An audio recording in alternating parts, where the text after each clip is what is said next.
それでは新しい商品でフレームカウンターブラケットをご紹介します。今までいろんな棚受けがありましたけども、大体は壁面の L 型の棚受けがメインでしたけども、このところ、いわゆるフレームそのものが棚受けにもなるし、このような木の板を置くっていう置き台にもなるし、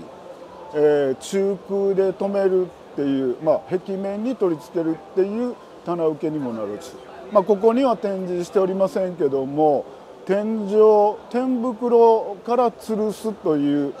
そういう3つの機能が備わっておりますんで、新しい棚受けの、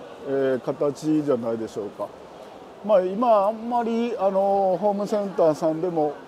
大きくは置かれてませんけども、